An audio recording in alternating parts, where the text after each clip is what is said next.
Hey, everybody. This is Chris. And Cathy. We wanted to take a minute to thank you all for tuning in.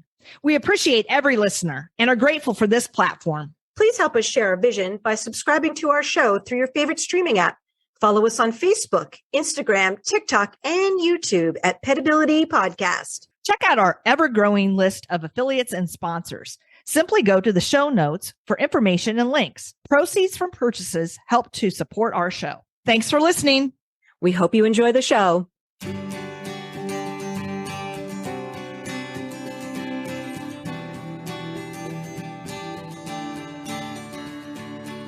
Welcome to PetAbility. I'm your host, Cathy Simon, certified veterinary technician and certified canine rehabilitation practitioner. And I'm your host, Chris Cranston, licensed physical therapist and small animal physical rehabilitationist. Our podcast provides interviews and information to help your pets live their best lives. Good afternoon, Cathy. How's it going? Good afternoon, Chris. How are you today? You know, I'm hanging in there. So what have we got going on today? Well, today we are welcoming back to the show Alon Landa. He's the CEO of MedcoVet, which is a company that's bringing light therapy that is used to treat many conditions such as arthritis, intervertebral disc disease, and wounds into the pet's home. And all of these things have something in common, which is pain and inflammation. So who doesn't want to be empowered to help their pet feel better? So we interviewed Alon previously, way back in June of 2020. And the title of that show was called Home Laser Therapy. And so please listen to that episode if you haven't already to learn more about more of the science behind light therapy and how it works. So Alon and I met at my place of business, Flow Dog, way back in 2017. And I was just really impressed at that time with the idea of a legitimate home light therapy device that could augment what I was already doing in the clinic with my laser. Intuitively, I knew that the pet would get much more benefit if they could have laser treatment, light therapy treatment more frequently. And it was really difficult for pet owners to get into the clinic more than once a week, sometimes even every 2 weeks or once a month. I wanted something to be able to fill that gap. I wanted the pet owner to be empowered to continue to treat their pet and help them with that pain and inflammation for, the variety of conditions that they were coming into the clinic to treat. So over the past almost 6 years, I've worked closely actually with MedcoVet, both as a clinician prescribing the device to my patients and getting great clinical outcomes, but also as an advisor suggesting ideas and improvements from the clinical side. And I know, Cathy, very early on, I told you about it because I was so stoked. And you were an early adopter. You had suggested to your former place of employment that, hey, this is something we should look into. So what made you excited about it? There were a couple of things that made me excited about it. One was a fair amount of my protocols with the in-clinic laser would start with protocols with like 3 times a week for 1 week, and then maybe 2 times a week the next week, and then 1 or 2 times the following week. And clients it was really hard for them to get to the clinic 3 times a week for that initial treatment, laser therapy. And a lot of my patients, because I have an interest in senior dogs and palliative care and end of life patients, I thought some of these patients can't even get in the car. And how great would it be if I could supplement what I'm doing in the clinic to get that patient to their next therapy treatment? And I think the biggest thing for me is once I tried it and saw how well these animals were doing with it, I knew we had something. I knew we had something that was going to work for patients who couldn't get to the clinic 3 times a week, who maybe can't get in the car, who are maybe at end-stage degenerative myelopathy or end-stage osteoarthritis. There are so many applications. You just have to think outside the box.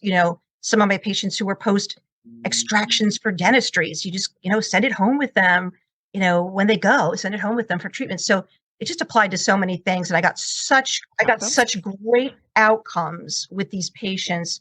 I was in 100% after that. And think about this. How many times have you worried about patients who come long distances and have travel anxiety and don't lay down on the car? And you think, is everything I do today going to be negated by that car ride home? And if they could be in the comfort of their own home with their people, watching TV, maybe eating some, peanut butter lick mat and having their therapy, I think that's a great benefit to the patient. Absolutely. And, MedcoVet was really forward thinking, I think, in its model. And I hope that Alon talks a little bit more about that today, but it's a rental model. And you can use it for as little or as long as you need to. And the popularity of light therapy is growing. And there are so many devices now that people can get, off of Amazon, off the internet. And the prices vary.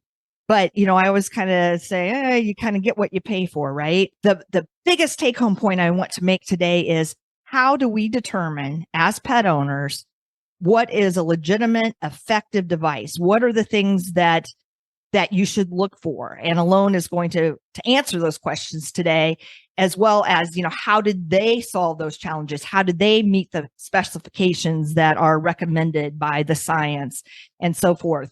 The whole televet model of pet owners partnering with their veterinarian, because that's a big part of it too. MedcoVet's there for the support in terms of the technical pieces and so forth, but you're really working with the healthcare provider, the practitioner that prescribed this device, to determine if you are doing all the things that you need to do for it to be most effective. And we're going to go into that as well. So I'd like to, with no further ado, welcome back to PetAbility, Alon, who is probably the coolest engineer and entrepreneur I know. Welcome, Alon. Cathy, Chris, thanks so much for having me back.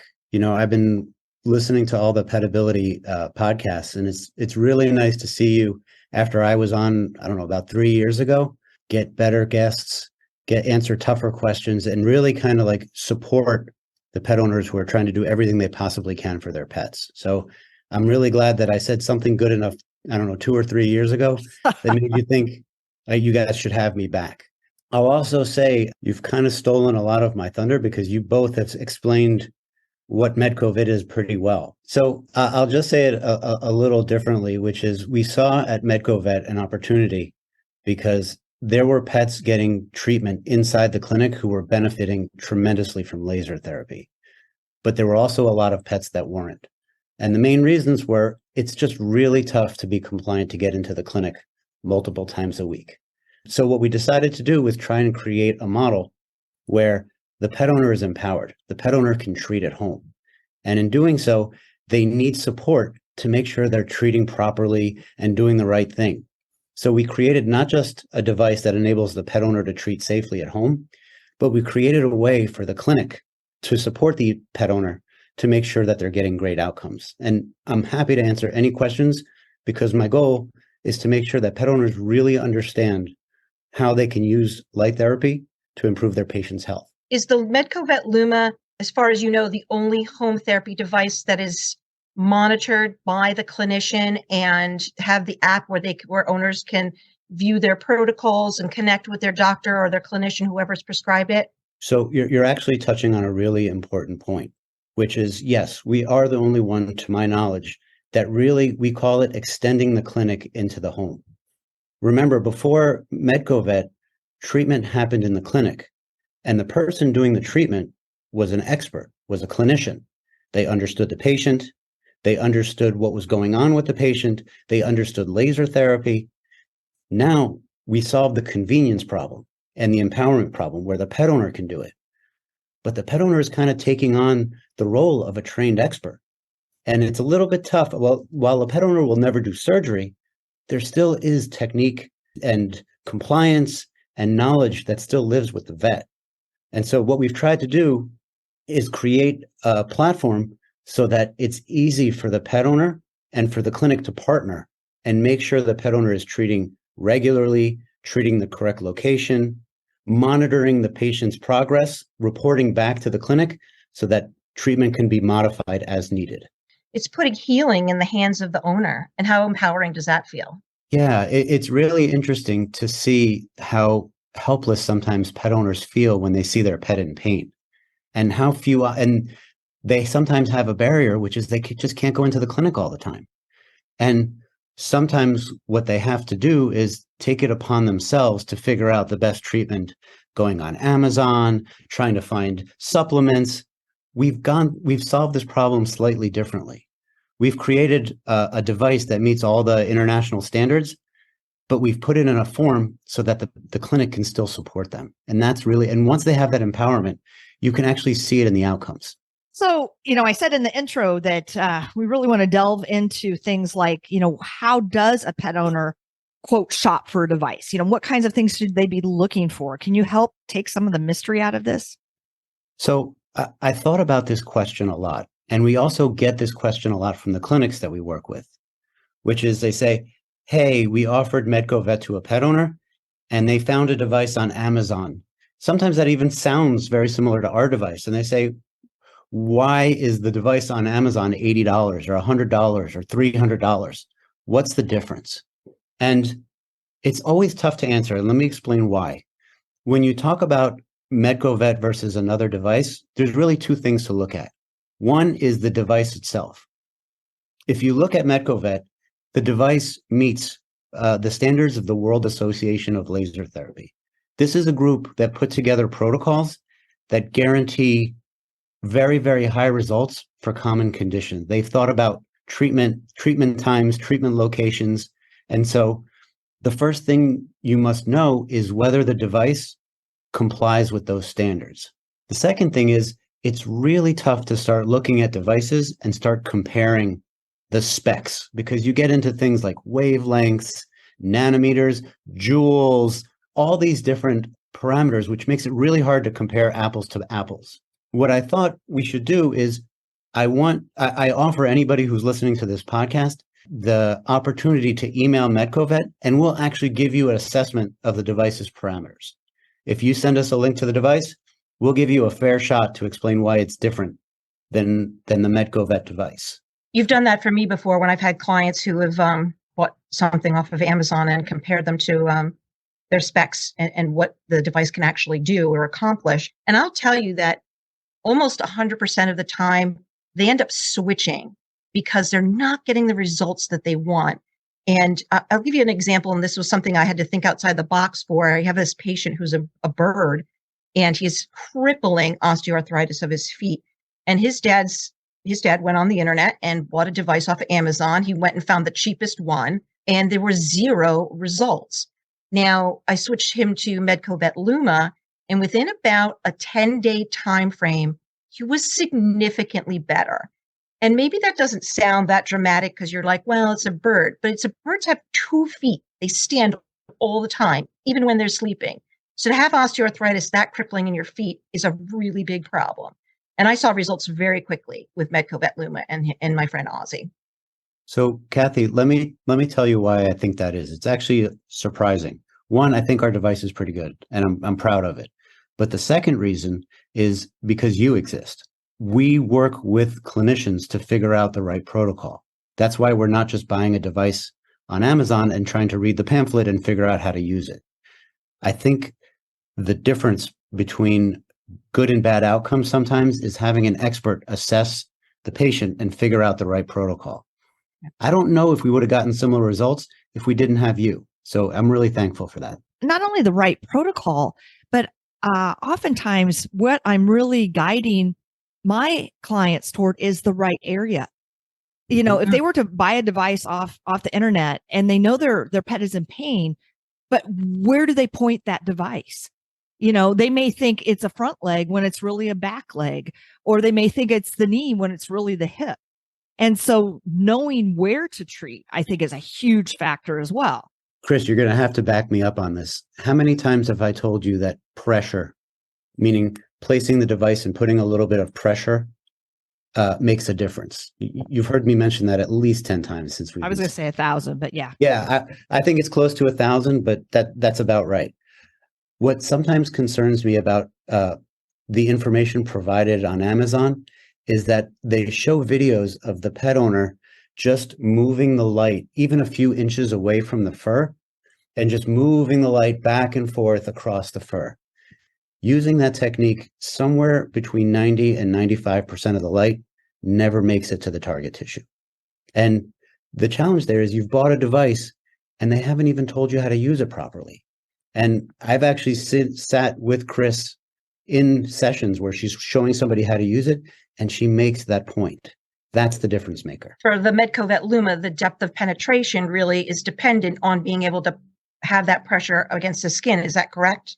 You're so right. We've done studies, like local studies here, where we've compared putting no pressure, putting around as much pressure as you need to press an elevator button, and then heavy pressure, just to see what the difference in penetration is.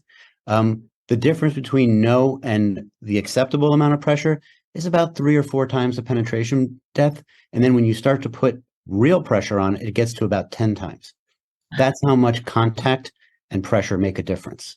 And this is the kind of stuff that doesn't show up when you're looking at a video and don't have the support of a clinician. You've also told me, Alon, that, with moving the wand, for lack of a better word, over the surface of the animal, you can't calculate dosage. There's no way to know how much medicine, if you will, in the terms of the light, is actually getting to the target tissue. I never thought of that, Chris, but you can't quantify it. Right. You're right. Because you might be in one spot 10 times and then another spot 1 time. And, so how do you dose that? Yeah. So that's what makes it really hard. And the way the World Association of Laser Therapy dealt with this, they came up with, they're a group which certifies what protocols to use under different conditions and how much light. And they have guidelines, veterinary guidelines for stationary devices like ours, where you hold the device in place. And they also have guidelines for moving the probe, for what Chris just called the wand. And those guidelines tend to be, the moving ones tend to be for the high power devices that are in the clinic.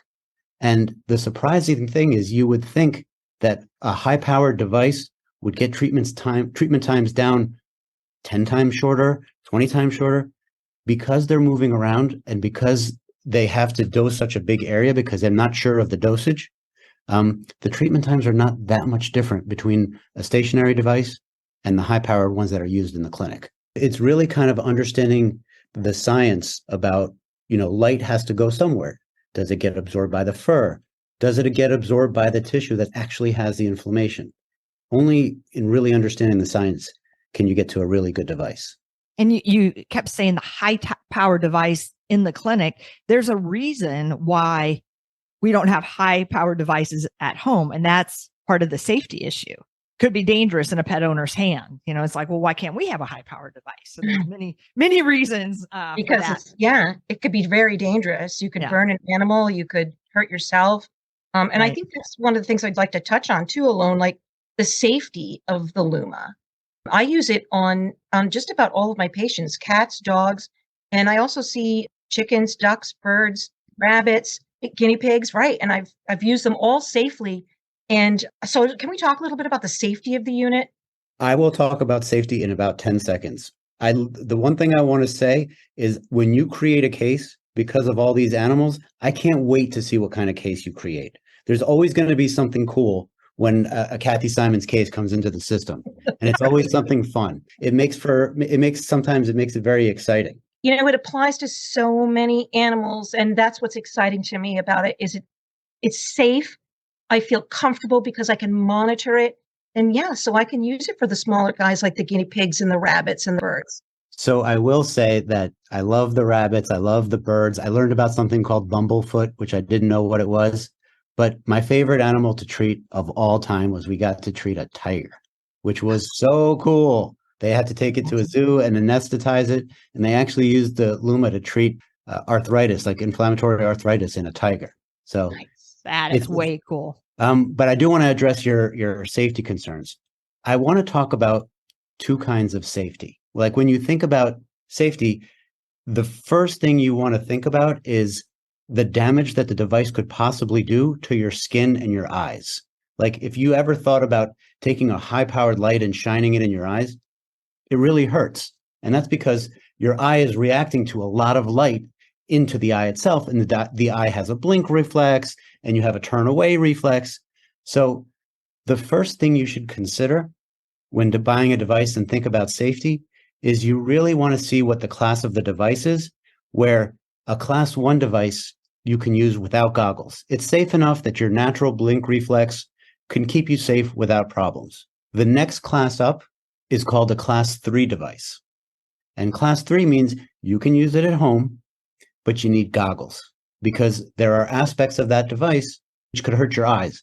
None of these devices could really hurt your skin. And then the class above that is a class 4 device. And for that, you need goggles, significant training, and that's exactly what happens inside the clinic. So the first thing you want to pay attention to is, do you need to use this device without goggles? And with MedcoVet, we've designed it very specifically and patented a way to use a device safely without goggles. Now, the next thing you want to pay attention to is how much light you provide, and is there too much? Meaning, if I do it for 1 minute, let's say that's great. If I do it for 2 minutes, is that better? If it's good for 2 minutes, what if I do it for 200 minutes? Am I benefiting from doing so much treatment? And in reality, with MedcoVet or with any laser therapy device, it's very hard to overtreat. Usually you start to see degradation at about 10 times the standard protocol. So instead of treating for a minute per spot, if you treated for 10 minutes per spot, you would start to see actually an increase in inflammation rather than a decrease. But beyond that, MedcoVet is eye safe, and also it takes a real long time to start seeing negative effects with the device. But the protocols were developed because, as I understand it, there's a sweet spot. It's kind of like a bell curve. So you've explained to me in the past, and this isn't necessarily safety, but more efficacy, that if 1 minute is good, it doesn't necessarily mean that 2 minutes is better. You might not see any more improvement. So it's kind of a waste of time, I guess. And, you'd have to keep your pet calm and still for a little bit longer. And, everybody's busy these days. Is that true? Is that how I'm understanding it? I know you put a cap on at 3 minutes per treatment. Well, the cap is at 3 minutes per spot. Per spot, yeah. I misspoke. So I'll answer your question with a published study that I just read about a half hour before this call. So the purpose of the study was to see if shining a light on a person can actually reduce type 2 diabetes. And the answer was, if you use our device, the equivalent parameters of our device, if you shine for a minute or a minute and a half, you get good outcomes, meaning the light does the same thing as some of the same diabetes medicine. But as you start to double the dosage, the effect actually drops. So they did 1 minute, 4 minutes, and 8 minutes. And 1 minute was best. And zero was not good, and 4 minutes and 8 minutes was not good compared to 1 minute. And so just like with many medicines, there is an actual sweet spot. And many people say, oh, if I can take 10 pills and that'll be better than 1 pill. That's not the case. Yeah. And I think that analogy of the light and a medication is a good one, because if you think about it in those terms, that makes sense. We are prescribed a dosage based on our weight and the condition and so forth. And that's also true with the light therapy. Again, I'm pointing out to how important it is to have a clinician involved, because and this is exactly what would happen is if you had a doctor who was prescribing you medicine. They would check in. They would start with a dosage. They would check in to see how you're feeling. And if you need more, they would prescribe a little bit more. And then as you stabilize, they may start to taper off the dose now that you've stabilized. The same thing happens here. And that's what really makes MedcoVet different. I've seen many cases where Chris starts with a certain dosage with a pet, then increases it up a little bit, then increases it up again until there's a plateau. And if the patient is then stable, then Chris will do something like, well, how about you treat a little less per treatment? And then how about you treat every other day? And so the beauty of having a clinician involved is they really understand how to get the right light and to find that sweet spot, and they can help you. I want to highlight the app because the app is so easy to use. And I have a new patient that she's got pretty diffuse osteoarthritis, and she sends me video footage through the app. So not only do I know how well the dog is doing with treatments, and I can adjust the dosage if I need to, but she can communicate with me via that app and send me pictures and updates and videos. And when she sent me video the other day, I said, you know what, we're going to change some of these spots. I think that, we should move some of the spots to the shoulder. Was able to change that really quickly. And within, 10 minutes of getting the alert from MedcoVet that I had video footage and notes. So I'm able to follow it really easily. And the owner's very easily able to put notes in and video footage and questions. And it's almost like a patient portal. Like when you go to your own doctor and you can check it and I can check it. And that's how we can communicate with each other. It's very easy. Yeah, I think if I had to take a step back, I think a lot of things, because veterinary clinics are so busy. I mean, it's tough to get an appointment right now. There's a lot of pressure to move stuff out of the clinic and get good results in the home, just because veterinarians and care providers are completely overwhelmed. The veterinary clinic is asked to do so much more with so much less. And part of what we're doing with MedcoVet is, if we can take stuff, like we'll never take surgery out of the veterinary clinic. There's no way a pet owner is going to, scalpel, give me 50 cc's of this, right? So that's going to stay in the clinic. And that's what the veterinarian or the care provider went to school for. But are there things like laser therapy where you can take just a little bit of veterinary oversight or care oversight and monitor the case, like Cathy said, and you're really unleashing the power with just a little bit of support and a little bit of feedback from the pet owner? You're really empowering the pet owner to do things that they couldn't have done before. And that's the beauty. If you can connect the clinic and the pet owner via a very simple app where they're tracking things, they're taking pictures, the app is reminding them to treat, you've really moved treatment into the home.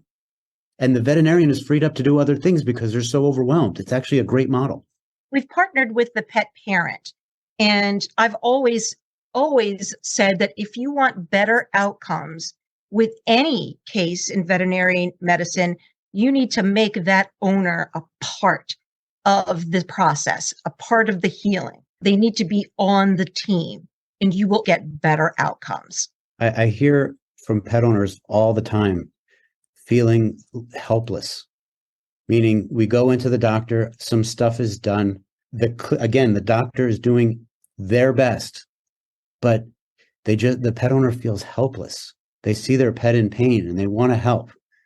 We think that if we can offer them a Luma and just the right amount of support from a clinic, that they can actually improve their pet's conditions. We haven't talked about, like, how does a pet owner know if a device is working? Specifically the Luma. How would you tell? This is something that we've thought about a lot. And the challenge is when a clinician evaluates the pet, a lot of things that they use are technical. Like there are specific range. Let's say you have an arthritic dog. One of the things that a clinic is going to check on is what's called range of motion. How well the joints move compared to how they moved the previous visit. It's really hard to do a range of motion assessment if you're not as trained as our hosts. So the thing that you can actually do as a clinician is help the pet owner see two things that they want to track, like getting up off the bed. That's not technical. Or how are they tolerating treatment? And by keeping track of proxies for medical evaluations, the clinic gets a good idea about whether the patient is doing well or whether it's time for a recheck. And beyond the app, the whole idea is for the clinic to decide when is a good time for the pet owner to come back in, and if there's really needs to be a heavy assessment to figure out what's going on. So it's usually the combination of tracking basic things as a pet owner and then partnering with your clinic to really figure out how things are going. So Alon, you said, some non-technical ways for the pet owner to be able to recognize if their pet is improving. It's ironic to me because as a licensed physical therapist, these non-technical parameters are exactly what we're looking for because we're always about function. So, back a long time ago when I was first out of PT school, it would be a range of motion measurement, right? Can the person with a total knee replacement bend to, at least 90 degrees and then they can get discharged from the hospital or whatever. Now it's things like, can that person get out of the chair on their own? Can they climb a flight of stairs? Can they get up from the floor? All these very functional assessments that are easy to recognize by, in that case, the person. But what we're sharing is, how does a pet owner tell? And it's those same kinds of functional things, because that's what brought us to the vet in the first place. They can't jump on the bed anymore. I have to help them up from the ground. They can't hold their position when they're going to the bathroom. How imperative is that? We talked a lot about treating arthritis with the MedcoVet Luma, but are there other conditions that the Luma would be good for treating? Yeah, I'll tell you 3, and then I'll beg one of you to help me with an acronym, which is IVDD, in a second. So the 3 big things that the Luma can be used for is 1, arthritis. You're absolutely right. It's with arthritis, regular treatment makes a huge difference in terms of the treatment is cumulative. So you can get a stable dosage for the patient, and they can have a much higher quality of life. The second condition is IVDD, and I'm going to beg you guys to say it because I always screw up what it stands for. Intervertebral disc disease. Thank you very much. There was no chance I would have been able to say that. I have not said that properly. We interviewed our friend, the once. neurologist, Dr. Gina Silver, on that topic too. So there's a podcast for that. IVDD, thank you very much. And then the third big one is wounds, whether it's a post-surgical wound or a chronic wound, like a lick granuloma or hotspot, where the patient is licking the wound. You'd wonder, how does a wound that doesn't heal and arthritis and a disc disease, what is the common thread between these 3 conditions, which sound very, very different? The common thread is what's called chronic inflammation. And let me tell a little bit about that to probably demystify the process a little bit. So if you think about the body, inflammation is actually a good thing. If you get a cut on your foot, you want inflammation. The inflammation is the body's signal to go heal something. The area will get red, it'll get swollen, it'll get warm, and then that's the process for the body healing. Now, the body isn't nearly as good at handling chronic inflammation, where the inflammation is kind of building on itself, like the joints are wearing against each other. So with chronic inflammation, the body needs help to get out of that inflammatory cycle. And what's interesting is it's obvious in arthritis. With discs, with IVDD, there's discs that are degenerating and causing constant chronic inflammation. And with wounds, there is an inflammatory process in healing those wounds, and sometimes it gets stuck. And so with all these cases, what light is doing is actually knocking the chronic inflammatory cycle back into the regular inflammatory cycle, which eventually ends on its own. One thing I tell my pet owners is anything that ends in itis could potentially benefit from light therapy. So that suffix means inflammation of the prefix. So arthritis is inflammation of the joint. Bursitis is inflammation of the bursa. Tendinitis is inflammation of the tendon. So, that's if your pet ends up getting diagnosed with something that ends in itis, think about using the Luma or the light therapy device. But are there any conditions we should steer away from treating with laser therapy or the Luma? So there's a basic list that's on our website. We're learning every day about what conditions do and don't play well with using light. I'll give you an answer. I'll give you an example of some of the obvious ones and how things have changed even in the last year or two. So in general, what light does is stimulate growth. And the first thing that you think of when you don't want to stimulate growth is cancer. Cancer is a very quickly growing thing in your body. And the last thing you want to do is give it more energy for the cancer to spread. So cancer is a big one. Pregnancy. there's something growing naturally inside the patient. And you don't want to change or accelerate any part of the growth process. And this actually extends into puppies. A lot of times you don't want to treat puppies which are going through normal growth with anything that could change their growth path. Now, I'll say something that may surprise you, which is it's not clear or as clear as we thought it was when it comes to cancer. There are studies that show that it actually helps correct or remove the cancer or diminish the cancer. What I would say is two things. One, we're learning every day. And two, please check with a clinician to make sure that you're doing the right thing. So, Alon, what about doing light therapy treatment along with medications and other types of medicines? What does it play well with and what doesn't it play well with? So a good rule of thumb is that light therapy plays well with almost everything. A good example is NSAIDs. A good example of an NSAID is like Advil. And they have equivalent for dogs like doggy Advil, which is called carprofen. And MedcoVet or any light therapy device plays well with NSAIDs. And the goal is to reduce, sometimes NSAIDs can affect your liver and your kidneys. And the goal is to reduce the amount of NSAIDs so that the patient can continue taking them, but at a much lower dosage. So they actually play very nicely together. The person who should really drive your decisions about what to do and how much to do it should be the clinician. I do want to point out, though, that, I've had this experience with my clients and that they have been able to, reduce medications, which they always seem to want to try to achieve, not only be, potential side effects on organs, but also just the inconvenience. It's hard to pill a cat. Dogs are so crafty at getting the medicine out of their food or that peanut butter or what have you, because a lot of the medicines taste bad. And, conversely, using a device like the Luma is relaxing bonding time. One thing that I want to point out, we're throwing these acronyms around, and NSAID stands for non-steroidal anti-inflammatory drug. So what have we been talking about mainly with light therapy? Decreasing that inflammation.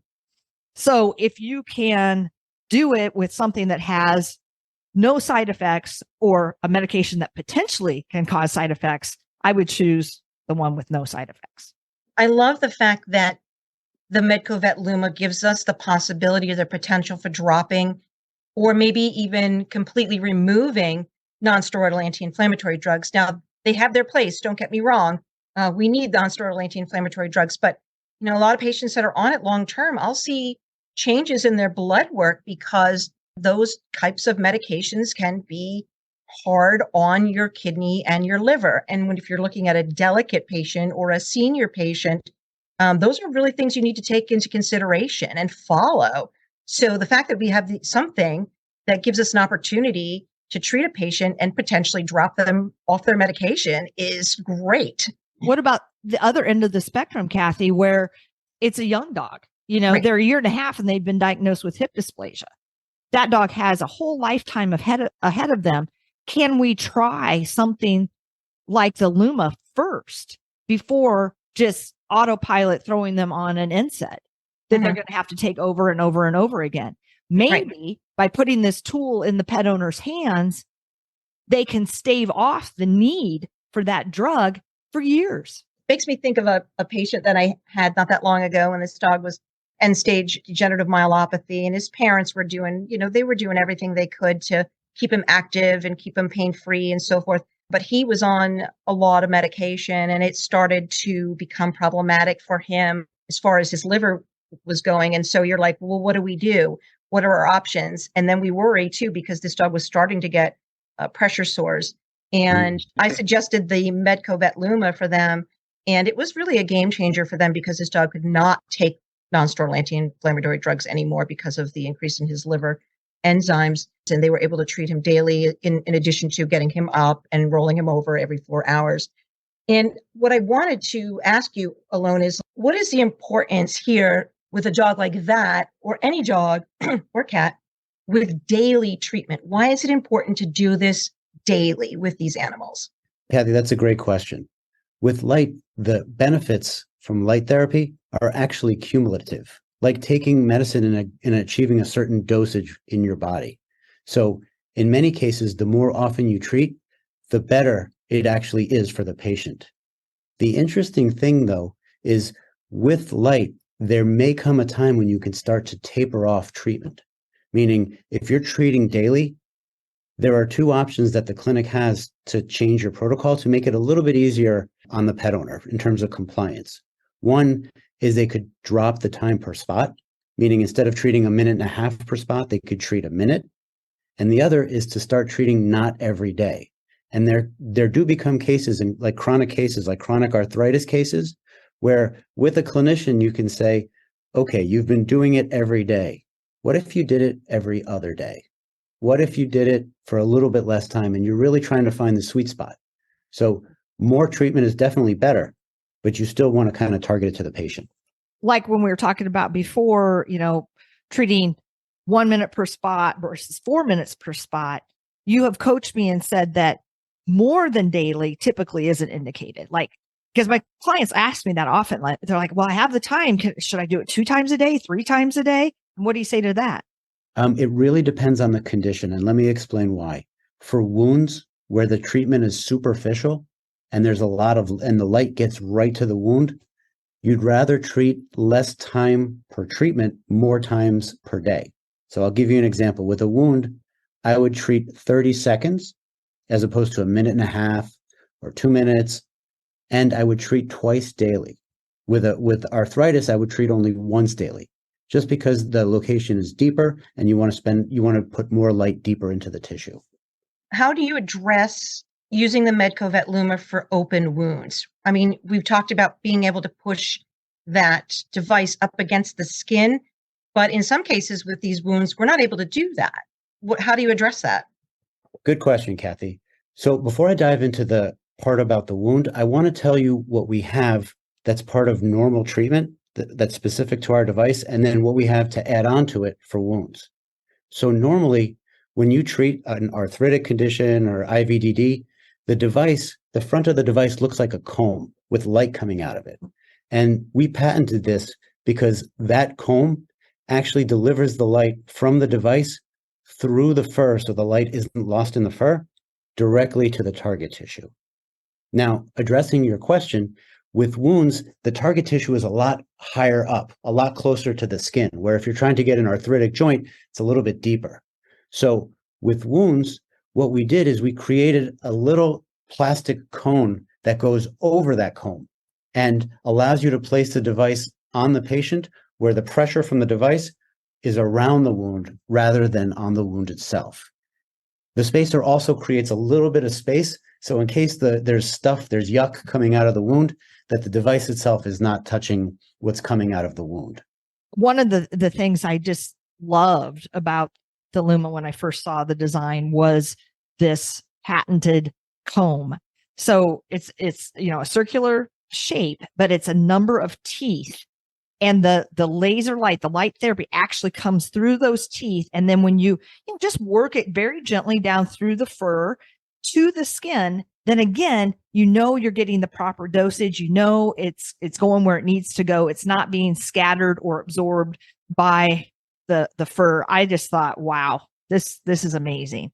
It's good design. Yeah. Yeah.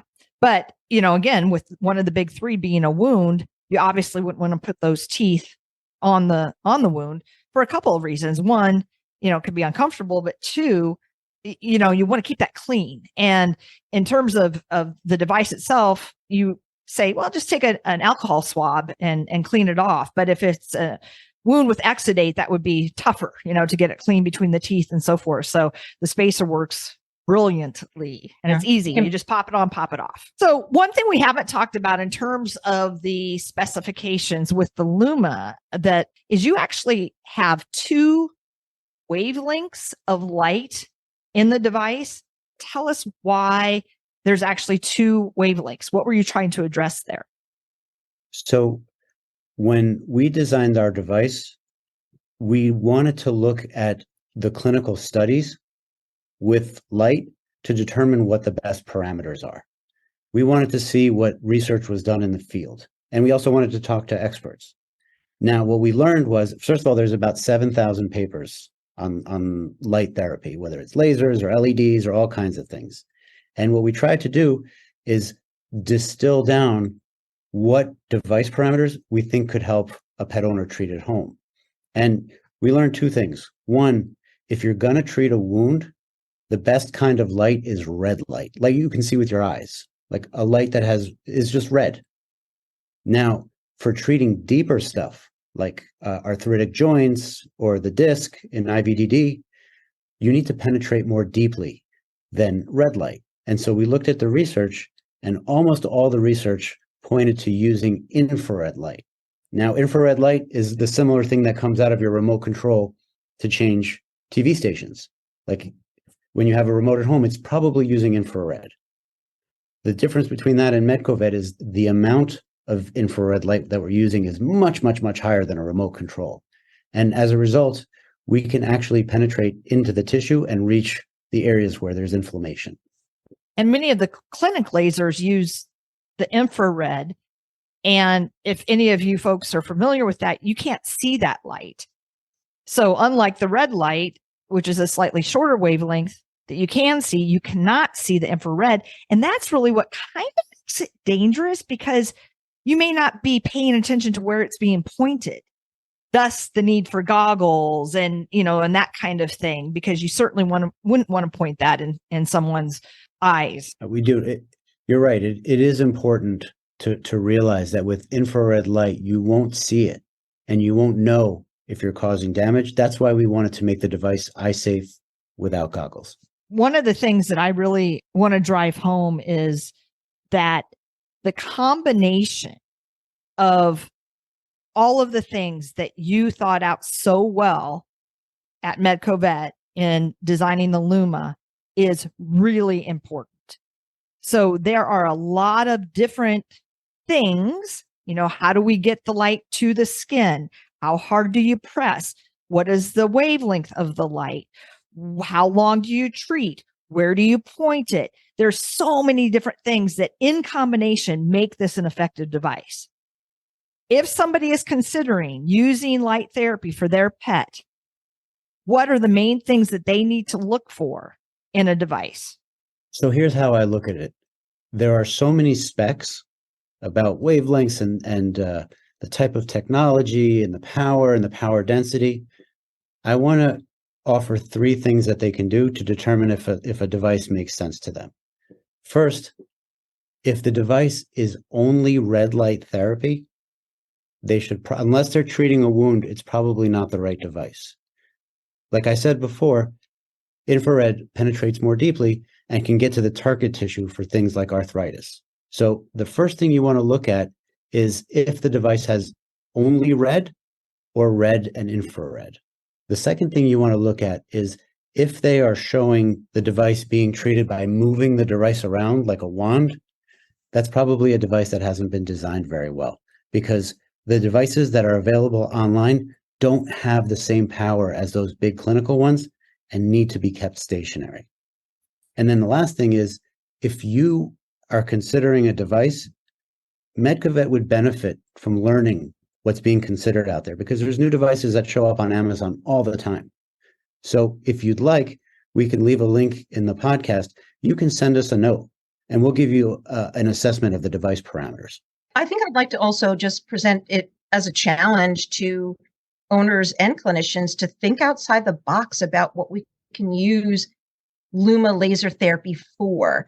So, post-op surgery, dental pain. I even reached out to Luma when I had a patient that had inflammatory bowel disease, and they were able to come up with parameters and a protocol for me to use to treat that patient with. So think outside the box a little bit about how we can use this.